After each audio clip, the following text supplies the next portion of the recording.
Assalamualaikum warahmatullahi wabarakatuh. A'udzu billahi minasy syaithanir rajim. Bismillahirrahmanirrahim. Alhamdulillahilladzi hadana li hadza wa ma kunna linahtadiya laula an hadanallah.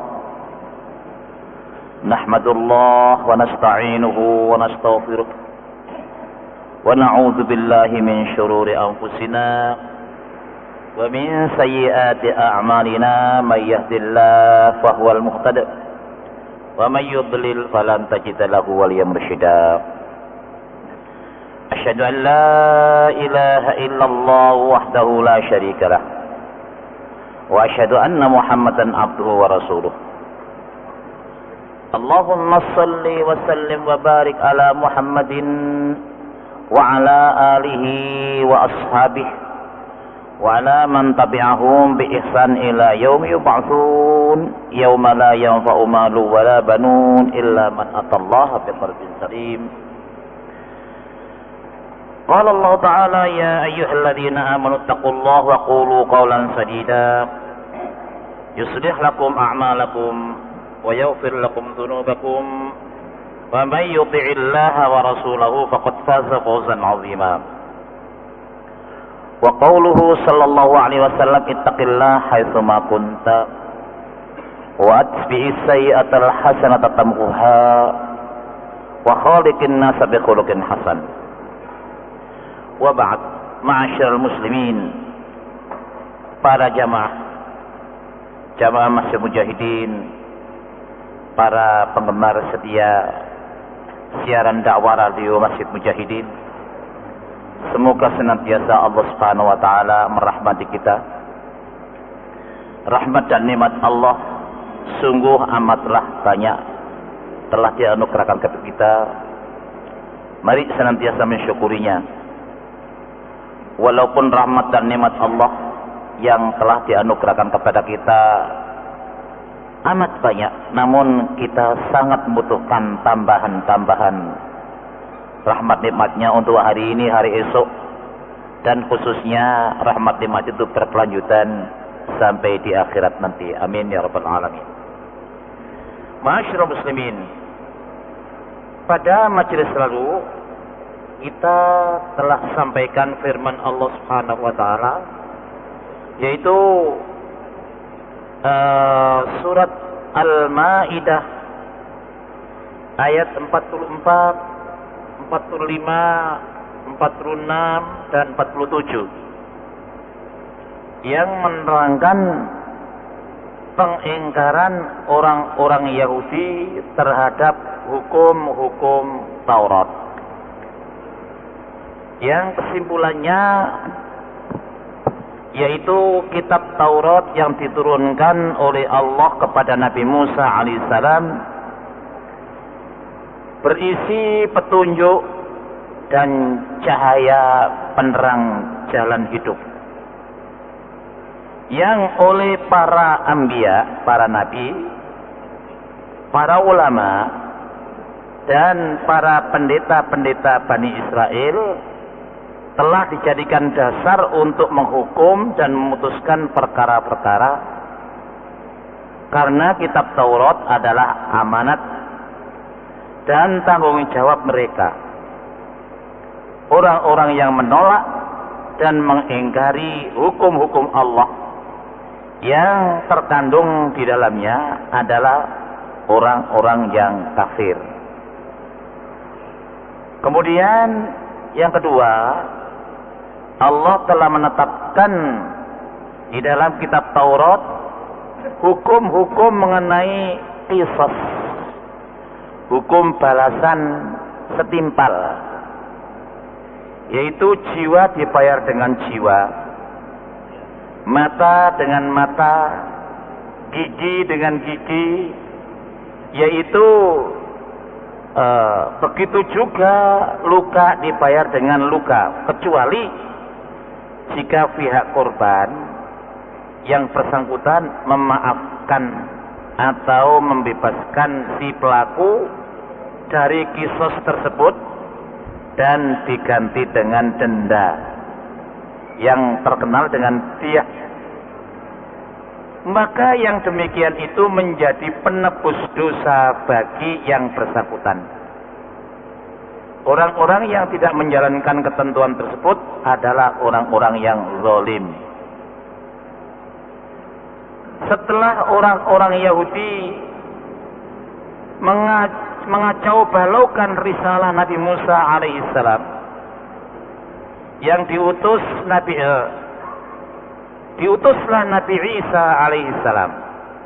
Nabi Isa putra Maryam mengikuti jejak nabi-nabi sebelumnya, membenarkan kitab samawi terdahulu, yaitu kitab Taurat yang diturunkan kepadanya, kitab Injil, dan membenarkan kitab Taurat berisi petunjuk, nur, cahaya, dan huda. Dan ini baik nur atau huda bagi orang-orang yang beriman dan dibuktikan dengan takwa kepada Allah Subhanahu wa taala.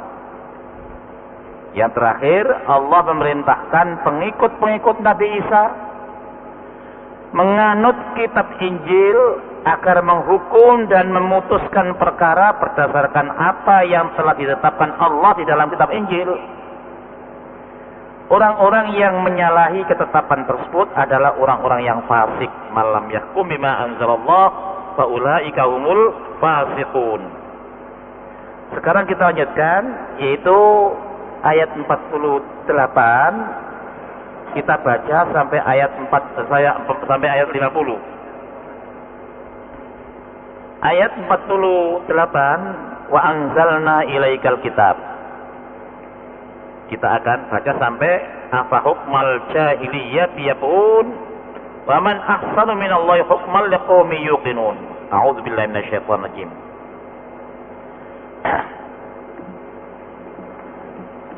أعوذ بالله من الشيطان الرجيم وأنزلنا إليك الكتاب بالحق مصدقا لما بين يديه من الكتاب مصدقا لما بين يديه من الكتاب ومهيمنا عليه فاحكم بينهم بما أنزل الله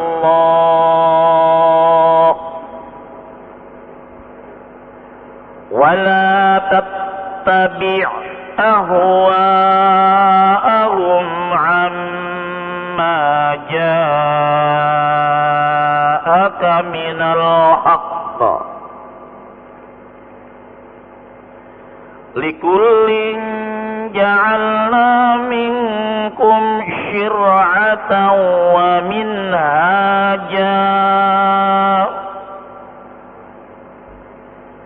ولو شاء الله لجعلكم أمة واحدة ولكن ليبلوكم فيما آتاكم فاستبقوا الخيرات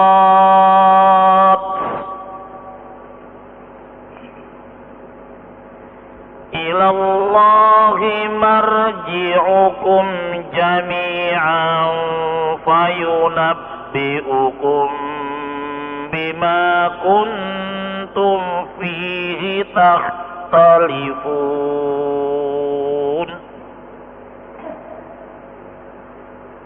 وأنحكم بينهم بما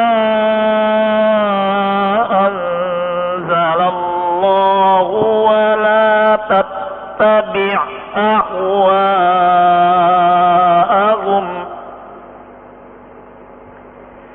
ولا تتبع أهواءهم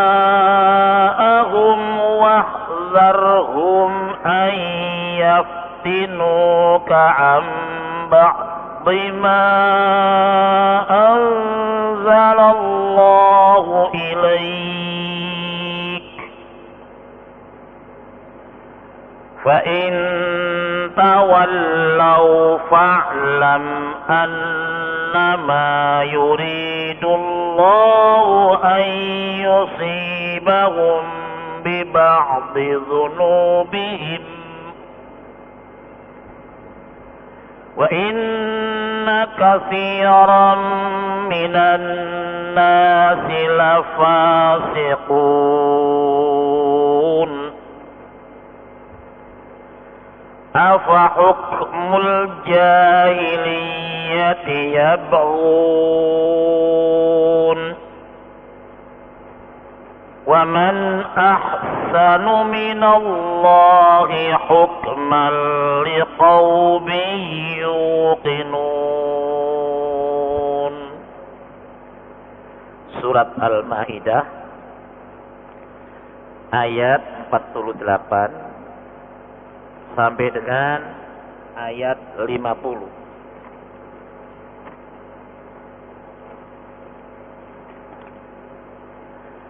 Ayat 48 yaitu pada halaman 381 dari diktat kita, dari catatan kita, kitab kecil terjemah ini. Mari kita mengenal makna setiap kalimat pada ayat 48. Wa anzalna ilaikal kitaba bil haqq. Bismillahirrahmanirrahim. Wa anzalna itu terdiri dari 3 kalimat. Wa, anzala, dan na.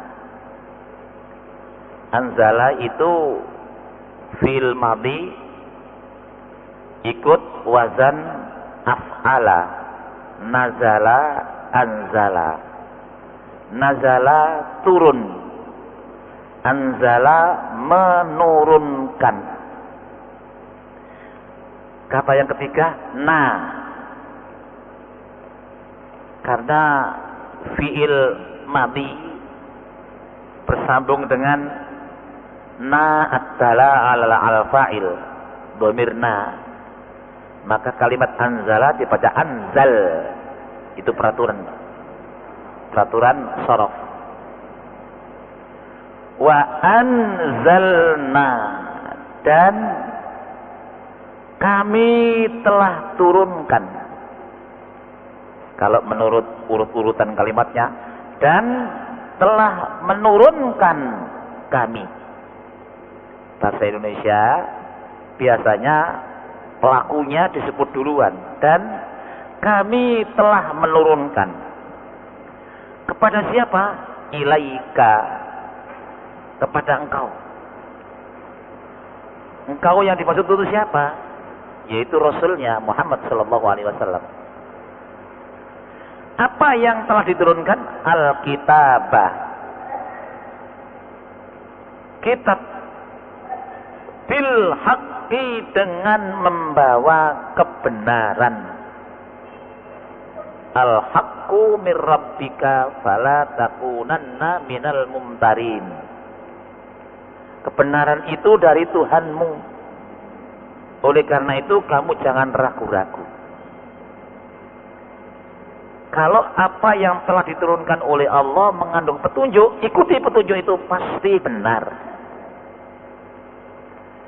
Kalau Allah telah menetapkan hukum-hukum, aturan-aturan, maka ketahuilah Allah itu Al-Khaliq, pencipta. Pencipta membuat aturan, membuat undang-undang untuk ciptaannya, yaitu makhluk. Allah Maha tahu akan keadaan makhluknya itu, oleh karena itu diberi peraturan sesuai dengan kehendak Allah, bukan kehendak manusia. Manusia sekian banyak, apalagi sekarang itu miliaran manusia itu. Masing-masing punya pendapat. Orang Jawa bilang siji kulit, siji anggit. Tiap orang mempunyai pendapat sendiri-sendiri. Dan pendapatnya sendiri itu dianggap benar. Boleh seseorang menganggap karyanya benar, tapi orang lain belum tentu membenarkan. Lihat debat capres itu. Masing-masing capres kan punya program. Belum tentu sama dengan yang lain. Apalagi yang komentar, Pak. Siji kulit, siji anggit. Sama-sama yang dikomentar itu satu capres, tapi komentarnya berbeda-beda. Itu manusia. Nah, kalau manusia itu membuat aturan-aturan, mungkin benar, tapi sementara, Pak. Di waktu tertentu, di tempat tertentu, kemungkinan di waktu yang lain, di tempat yang lain tidak sesuai. Karena apa? Manusia membuat peraturan untuk manusia. Lain dengan Allah pencipta membuat aturan untuk makhluknya. Allah Maha tahu tentang keadaan makhluknya. Wallahu alim. Allah Maha tahu sifat-sifat Allah. Di dalam pelajaran tauhid, Allah bersifat alim, mengetahui, bahwa Allah itu mengetahui apa yang tersembunyi, apa yang ditampakkan, sampai-sampai Allah mengetahui apa yang ada di dalam hati manusia, makhluk yang paling baik kejadiannya ini. Allah Maha ketahui, Maha mendengar, Maha melihat, mengetahui daun jatuh di tempat yang tersembunyi, mana-mana yang jatuh, Allah tahu semuanya. Apalagi manusia diketahui oleh Allah. Karena Allah lebih mengetahui, harus diatur seperti ini. Karena itu diterangkan, kami telah menurunkan kepada kamu sebuah kitab dengan membawa kebenaran. Jangan meragukan kebenaran kitab yang berasal dari Allah. Nah, kalau ada tulisan-tulisan kitab dalam sebuah kitab, itu dibedah, Pak. Istilahnya sekarang dibedah itu. Dibedah itu dikoreksi oleh para pembaca. Wah, ini saya setuju. Wah, ini tidak, saya tidak setuju. Tapi Al-Quran tidak boleh dibedah, Pak. Al-Quran itu pelajari, baca yang baik, ketahui pahamnya, ikuti. Dengan jawaban sami'na wa ata'na. Sementara tidak mengerti, fas'alu ahla dzikri in kuntum la ta'lamun. Kalau kau belum paham, tanyakan kepada yang dianggap paham. Insya Allah nanti akan mendapatkan petunjuk. Di samping itu, musaddiqah, yang membenarkan. Musaddiqah itu dua makna, Pak. Membenarkan dan mengoreksi daripada kitab-kitab yang lalu yang telah diubah oleh tangan-tangan intelektual mereka atau pendeta-pendeta mereka. Yang lalu sudah diterangkan ini. Lima baina yadaihi, terhadap lima. Lima itu ada dua kata, Pak. Li dengan ma. Li terhadap ma, apa yang. Baina yadaihi, antara dua tangan sebelumnya. Minal kitab, dari kitab-kitab yang dimaksud, kitab-kitab sebelum Al-Quran. Itu Allah telah menurunkan di saat itu, wa muhaiminan, dan yang menjaga alaihi, atasnya. Jadi kitab-kitab yang Allah telah turunkan itu Allah sendiri yang menjaga. Sementara ada beberapa al-akhbar war-ruhban, intelek-intelek mereka itu mengubah disesuaikan dengan hawa nafsu mereka. Allah koreksi, menurunkan kitab berikutnya, menurunkan kitab berikutnya. Nah, Al-Quran ini sebagai musaddiq, sebagai koreksi terhadap kebenaran-kebenaran kitab yang lalu, sementara ada yang diubah. Yukharriful kalima an mawadhihi pada surat Al-Baqarah. Ini, dan itu kenyataan. Oleh karena itu orang-orang Yahudi di zaman Rasul sallallahu alaihi wasallam di Madinah sangat membenci Al-Qur'an. Karena apa? Al-Qur'an membongkar rahasia-rahasia mereka.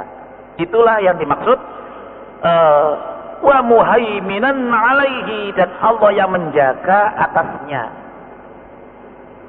Nah, seterusnya Al-Qur'an ini untuk kitab yang terakhir dijaga oleh Allah. Umat Al-Qur'an tidak ada yang berani mengubah-ubah, karena didikan besar Nabi Muhammad SAW, apa yang Allah turunkan terimalah dengan sami'na wa ata'na. Dan ketika Al-Quran diturunkan, Nabi menyampaikan kepada sahabat-sahabat seluruhnya, dan sahabat-sahabat itu menghafalkannya. Kenapa dididik oleh Nabi? Disuruh menghafalkan. Nah, setelah Nabi meninggal dunia, sebentar dikhawatirkan barangkali penghafal-penghafal Al-Quran itu nanti pergi dahuluan. Karena apa? Innallaha la yaqbidul ilma intiza'an yantasi'u min ibad. Allah itu tidak mencabut suatu kitab dari hambanya kecuali dengan matinya para hamba yang menghafalnya, yang memahaminya. Nah, kalau ini meninggal, sedangkan generasi berikutnya tidak mengikuti generasi sebelumnya, kemungkinan itu bisa hilang. Tapi Allah menjaganya. Inna nahnu nazzalna dzikra wa inna lahu lahafidun. Ini artinya identik dengan wa muhaiminan alaihi. Allah itu di dalam nama-nama Asmaul Husna ada Al-Muhaimin. Ya. Al-Muhaimin itu artinya yang menjaga. Penjagaan Al-Quran, di antaranya Al-Quran itu gampang dipelajari. Kalau ada orang mempelajari Al-Quran merasa repot, itu kurang sungguh-sungguh itu, Pak. Oh, sekarang itu ada sistem cepat yang dinamakan Al-Barti. Untuk pemula, anak-anak yang usianya usia sekolah dasar, itu bisa sekedar baca itu dengan jam-jaman saja, Pak. Tidak usah bulanan. Dengan metode yang cukup sangat terteliti. Jadi Al-Quran itu gampang dipelajari, gampang dibaca, gampang difahami. Itu wa muhaiminan alaihi, realisasi daripada muhaiminan alaihi itu dimudahkan untuk belajar membacanya, belajar memahaminya. Nah, dengan sendirinya belajar ini dengan semangat iman, iman kepada Allah, iman kepada para malak, iman kepada kitab-kitab Allah. Lalu oleh para sahabat dikhawatirkan nanti itu ada selisih bacaan, selisih urut-urutan. Lalu disuruh menulis atas prakarsa pertama Abu Bakar As-Siddiq belum sempat, Umar meneruskan juga tidak sempat, karena Umar bin Khattab nanti terbunuh oleh orang-orang Majusi.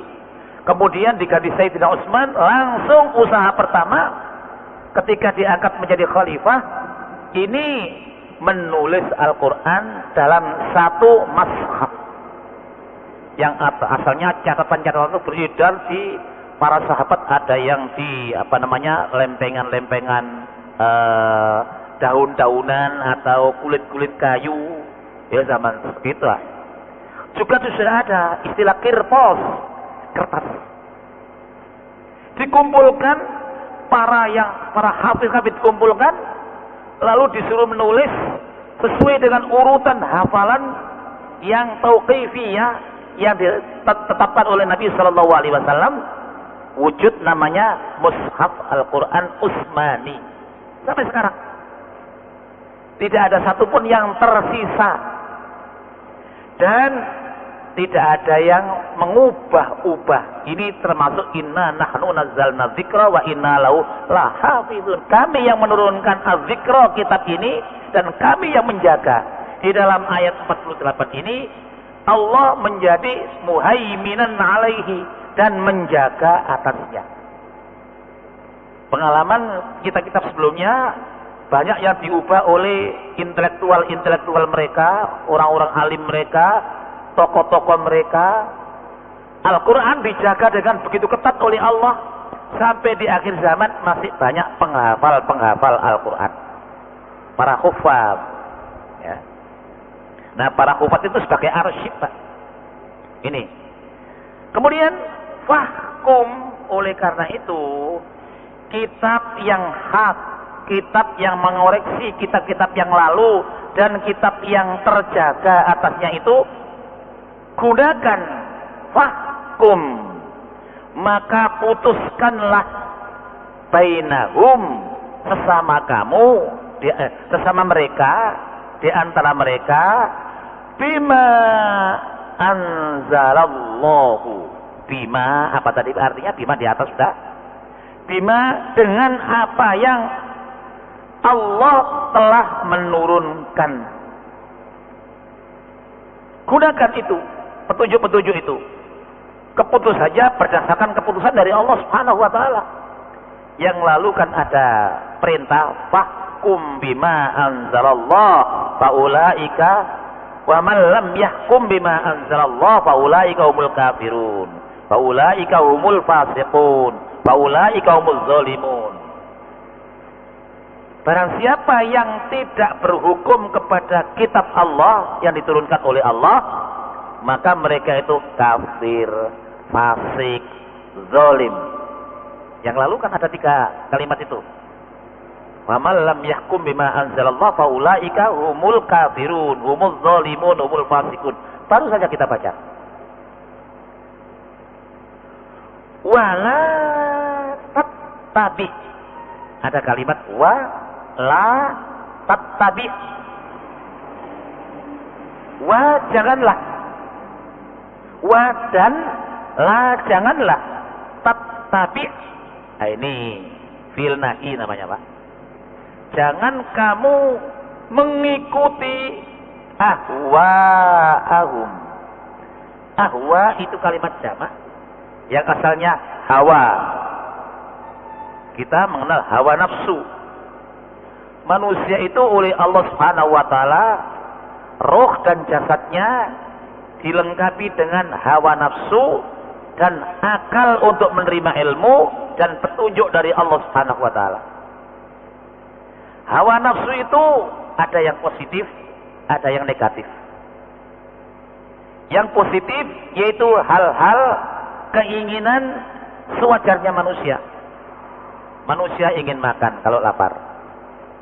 Manusia minum kalau haus. Manusia ingin berpakaian. Manusia ingin berusaha. Manusia ingin kaya. Manusia ingin pinter. Itu hawa nafsu, Pak. Dorongannya itu.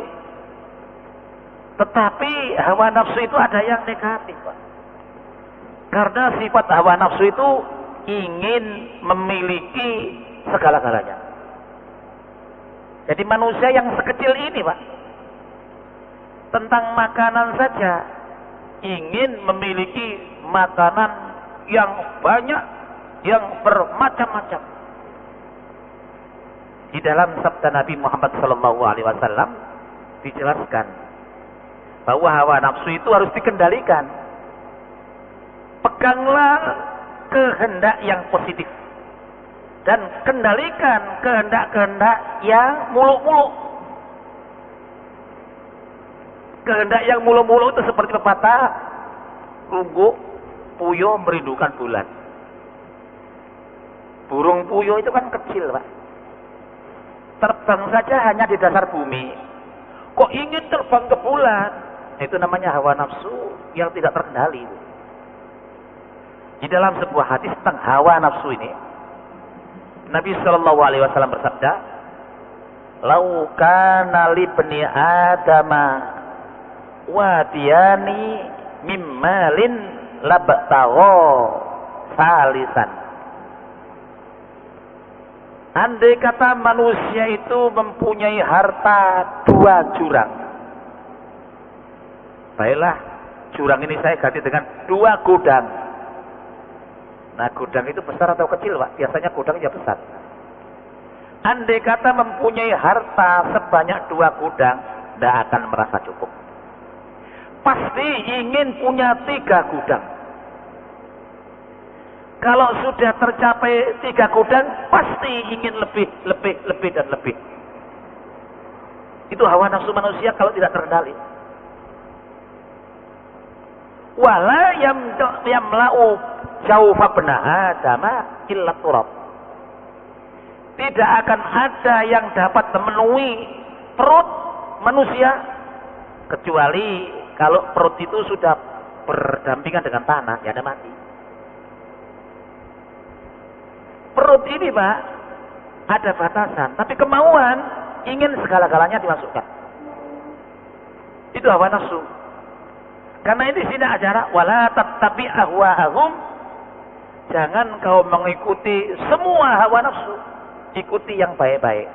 Kata Nabi Shallallahu Alaihi Wasallam, kalau lapar makanlah. Tapi kalau sudah makan jangan sampai kenyang. Sebab risiko daripada kekenyangan itu banyak sekali. Perut kita ini yang untuk makanan tidak lebih dari 1 desimeter kubik, Pak. Itu kalau diisi lebih, bayangkan berapa kekuatan perut kita ini terdiri dari apa? Bukan dari besi, bukan dari baja, tapi dari daging tipis yang empuk.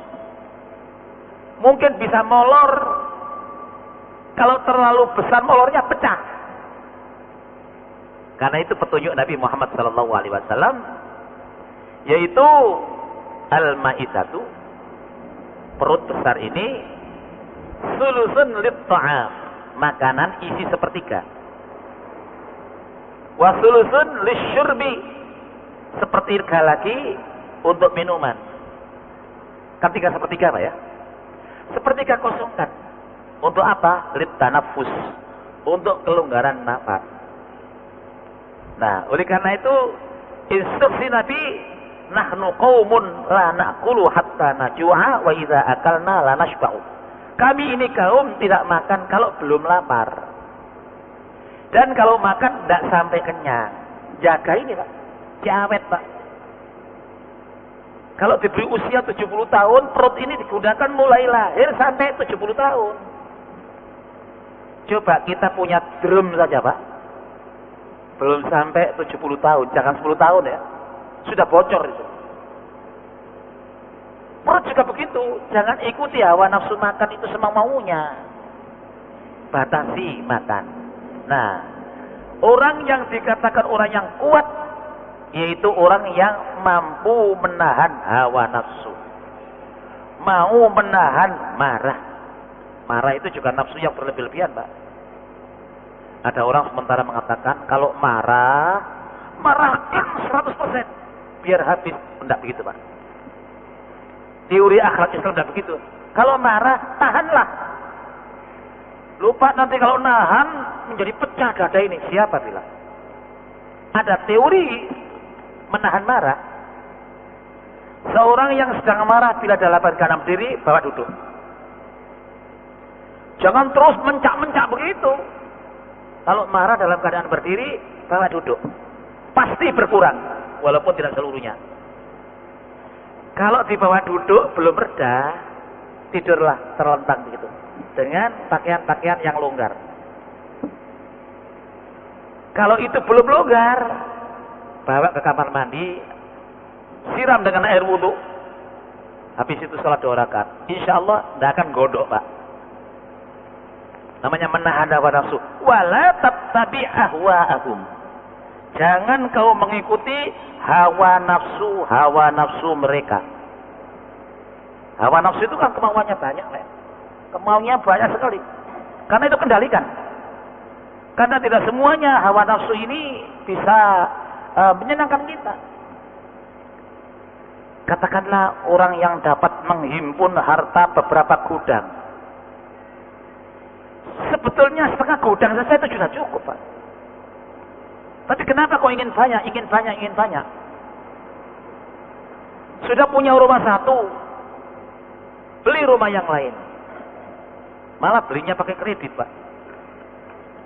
Teman-teman, punya sepeda motor, ingin yang baru, kredit. Belum habis kreditnya, ini dijual, kredit lagi, kredit lagi, kredit lagi.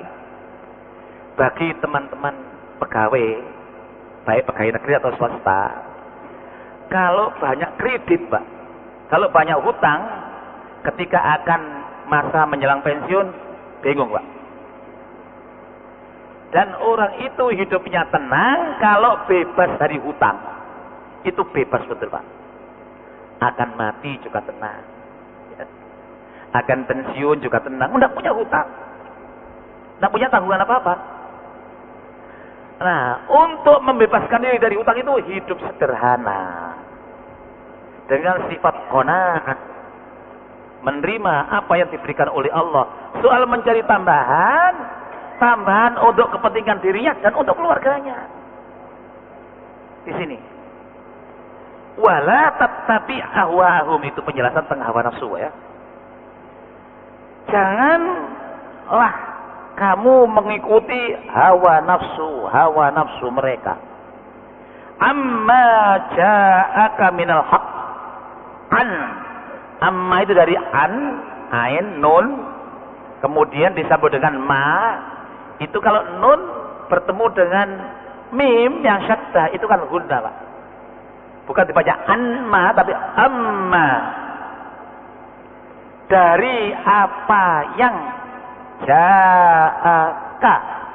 Dua kalimat, ja'a dengan ka. Dari apa yang telah datang kepada kamu.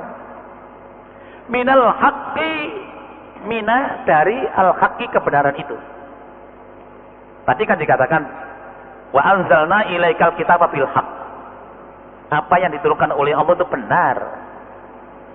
Oleh karena itu, janganlah kamu mengikuti hawa nafsu mereka daripada tentang apa yang telah datang kepadamu dari kebenaran. Ikuti kebenaran itu. Jangan kalau tidak cocok kemudian diubah.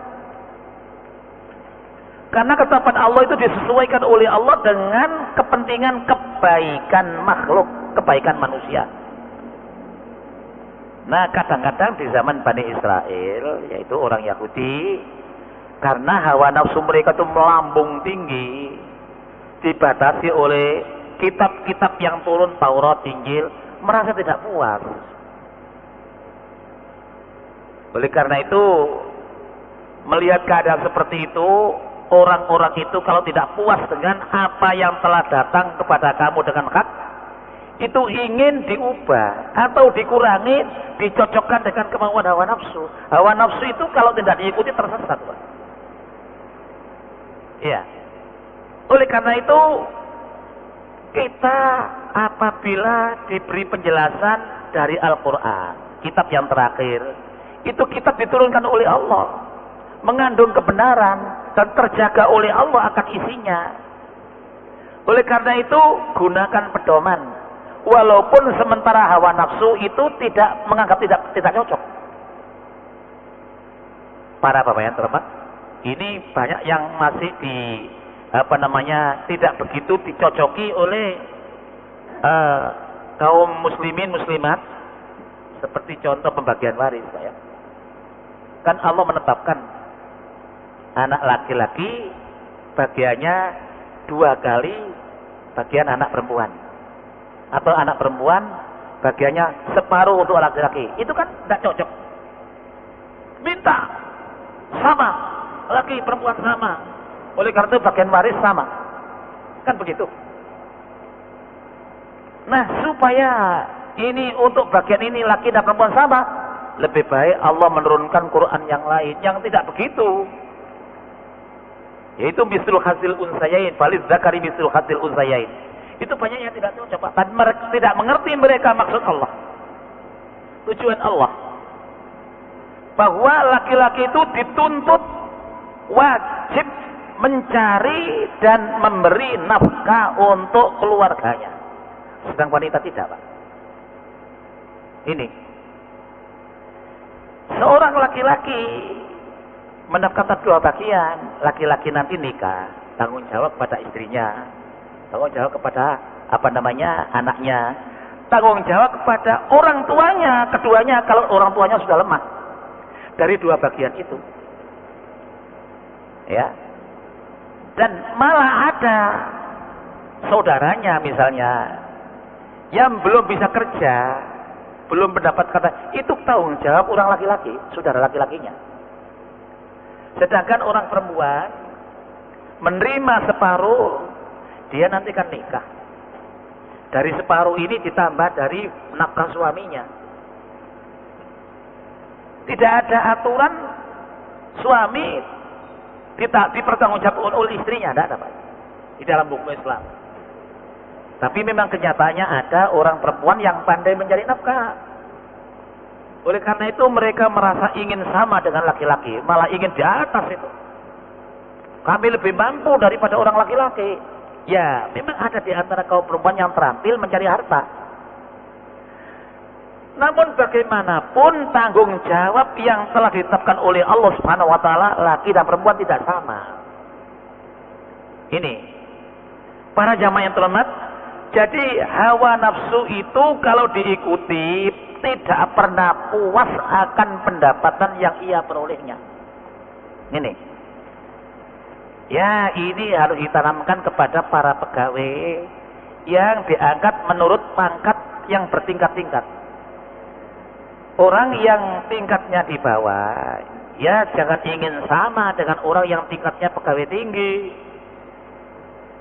Katakanlah pegawai golongan 2. Jangan ingin gaji yang sama dengan pegawai golongan 3, golongan 4. Karena tugas mereka berbeda-beda. Tanggung jawabnya berbeda-beda. Dan ketika ia masuk sebagai pegawai dengan modal pengetahuan yang ada pada tiap-tiap orang tidak sama. Di sini. Nah, oleh karena itu dari golongan tingkatan berapa saja yang ia terima, terimalah sebagai pemberian Allah. Kalau ingin meningkatkan diri, keterampilan tingkatkan, kemampuan tingkatkan.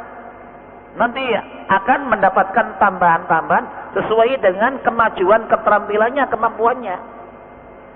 Masa pegawai yang malas-malas disamakan dengan pegawai yang giat-giat?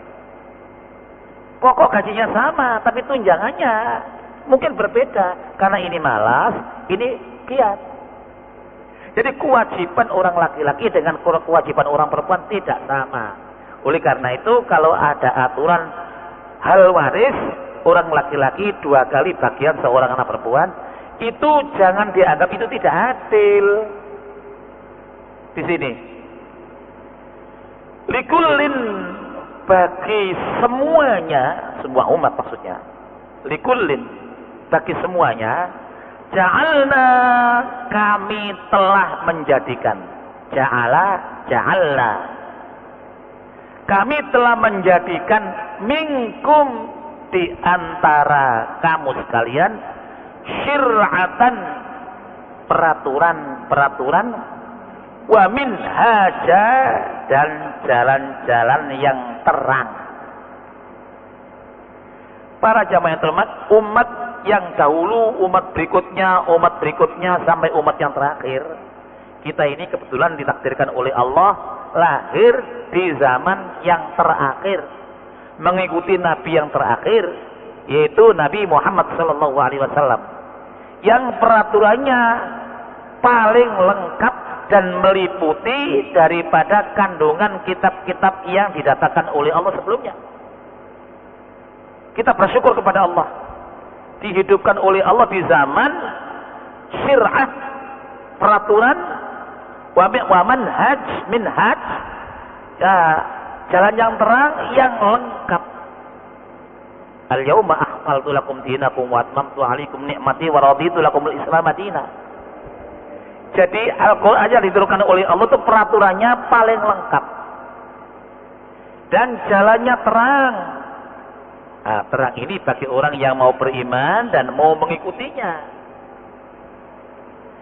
para jamaah yang terhormat, dengan peraturan yang nyata dan terang, ini tinggal kita menjalankan, mengikutinya di sini.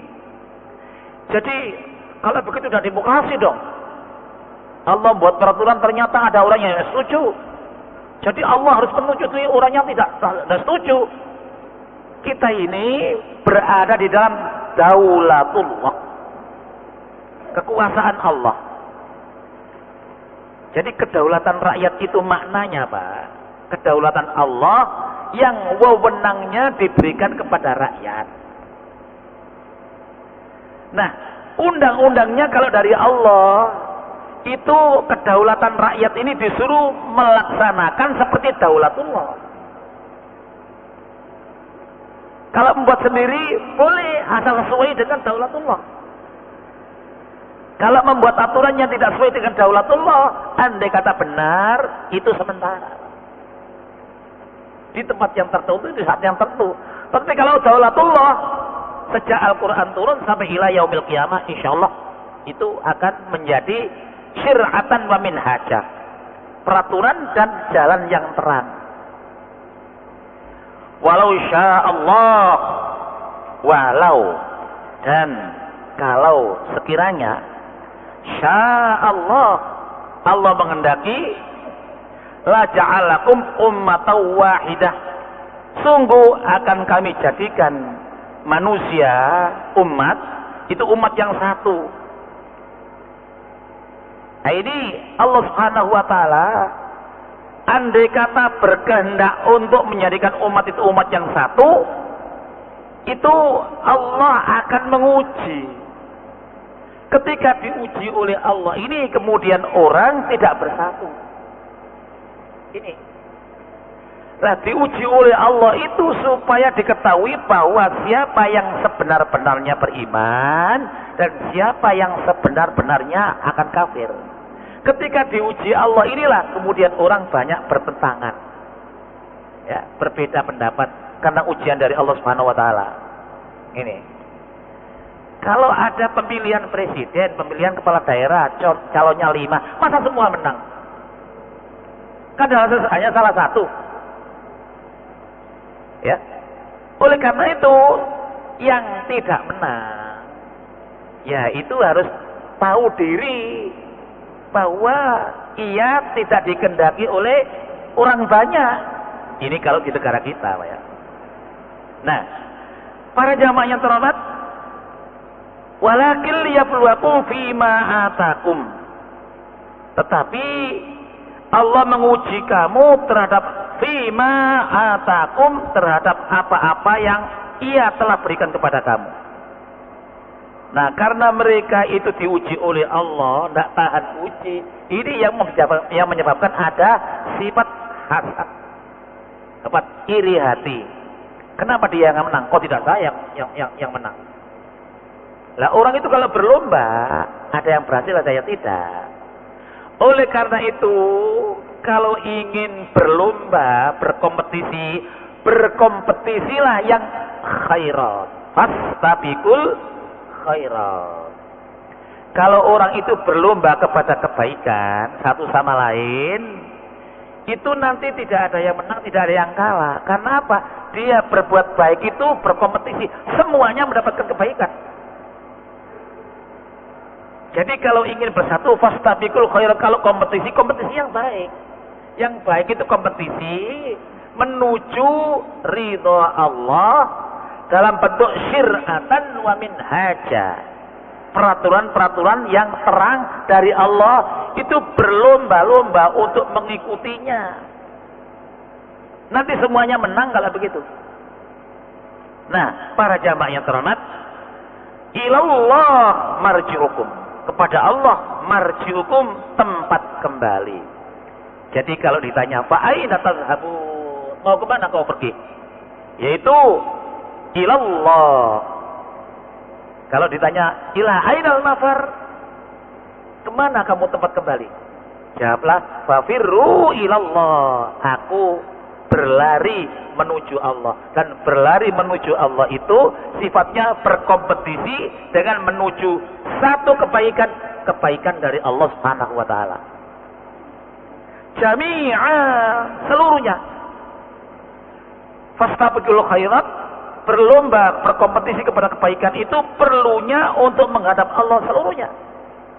Nah, di dalam kompetisi ini ada yang berhasil, ada yang tidak berhasil. Malah ada yang tidak mau, saya tidak ikut kompetisi. Nah, kalau tidak mau ikut kompetisi kepada kebaikan dari Allah, ya nanti tidak kembali kepada Allah, tidak kembali kepada ridha Allah, tetapi kembali kepada murka Allah Subhanahu wa taala.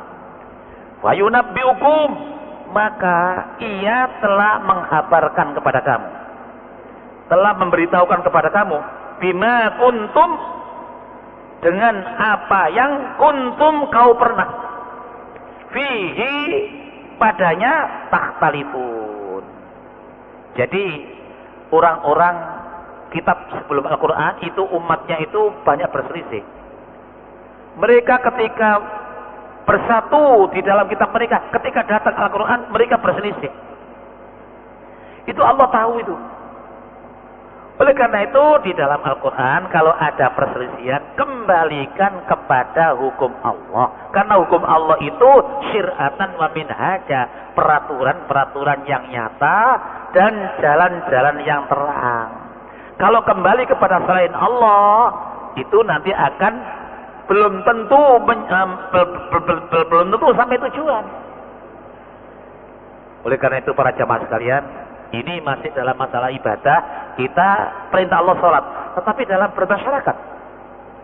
Kemarin di dalam khutbahnya Profesor Zahra kan diterangkan, tema khutbah kami ini tema komunikatif, yaitu antar makhluk itu sosialnya supaya ada pertemuan, menemukan suatu jalan syir'atan wa minhaja. Maksud beliau begitu. Dan kalau kata ibadah sudah terang, imam takbir, makmum takbir, imam ruku, semua ruku, imam salam, semua salam dalam ibadah. Tapi orang itu tidak waktu sholat saja. Sholat itu cuma 10 menit. Di ulang 10 menit itu kita berkomunikasi. Berkomunikasi ini diatur oleh Allah yang namanya akhlak pergaulan, hukum-hukum muamalah. Nah, ini yang belum banyak kita pelajari. Mungkin di pelajaran fikih barangkali sudah sampai pada interaksi di dalam jual beli, interaksi di dalam sewa menyewa. Nah, ini semuanya dituntun oleh Allah secara syir'atan wa minhaja. Ada peraturan-peraturan dan jalan yang terang. Tapi kalau tidak tahu, bagaimana Pak orang tidak tahu? Oleh karena itu kalau tidak tahu, cari tahu. Was'alu ahli dzikri in kuntum la ta'lamun. Tanyakan kepada yang tahu kalau kita ini belum tahu. Para jamaah yang terhormat, waktu Isya telah memanggil kita. Mudah-mudahan kita akan diberi kemampuan oleh Allah Subhanahu wa taala senantiasa menambah ilmu dalam rangka mencari jalan yang benar ini, sehingga kita menghadap kepada Allah Subhanahu wa taala, bertemu dengan ridhonya, dan wal iyadzubillah, mohon perlindungan jangan sampai menghadap kepada murka Allah Subhanahu wa taala. Wabillahi taufiq wal hidayah wa ridha wal inayah. A'udzubillahi minasyaitonir rajim. Bismillahirrahmanirrahim. Subhanakallahumma wa bihamdika nasyhadu an la ilaha illa anta wa nastaghfiruka wa natubu ilaik. Rabbana la tuzigh qulubana ba'da idh hadaitana wa hab lana min ladunka rahmah innaka antal wahhab. Allahumma 'allimna ma yanfa'una, Allahumma anfa'na ma 'allamna wa ma ta'allamna. Rabbana atina fid dunya hasanah wa fil akhirati hasanah wa qina adzabannar. Wa sallallahu ala Muhammad walhamdulillahi rabbil alamin. Wal afu minkum. Assalamualaikum warahmatullahi wabarakatuh.